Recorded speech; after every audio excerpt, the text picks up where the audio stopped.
Naisara na po ang gate ng irrigation canal sa Pangasinan.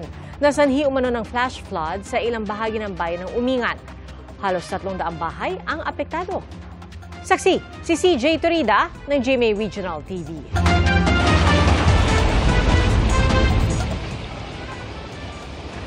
Rumaragasang baha ang bumungad sa mga residente sa Barangay Poblacion West sa Umingan, Pangasinan kagabi. Sa lakas, halos tangayin na ng baha ang ilang residente.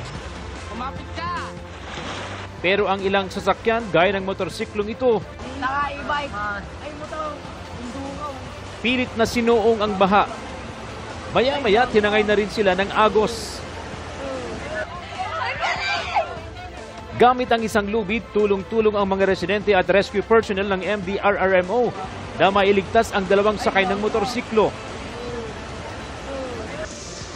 Pagkaumaga, tumambad ang pinsalang dala ng malakas na ulan.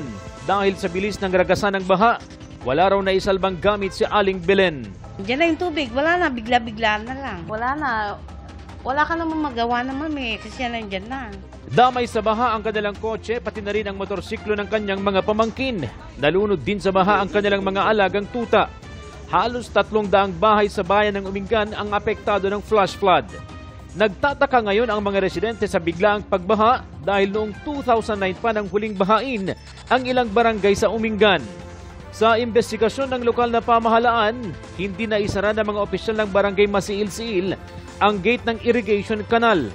Late na rin daw nilang nabuksan ang main gate ng Banila River Irrigation System sa barangay Masiil-Siil.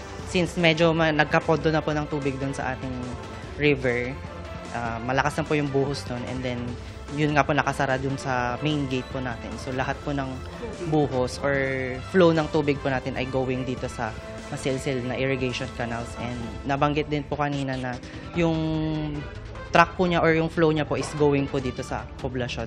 Lampas tuhod na baha rin ang naranasan sa Barangay Rahal sa bayan ng Balungaw. Kaya ang ilang bahay pinasok ng baha.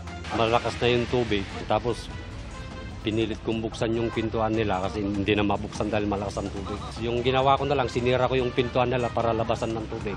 Sa Dagupan City, nakatenga na ang nasa 20 bangka na mga mangingisda.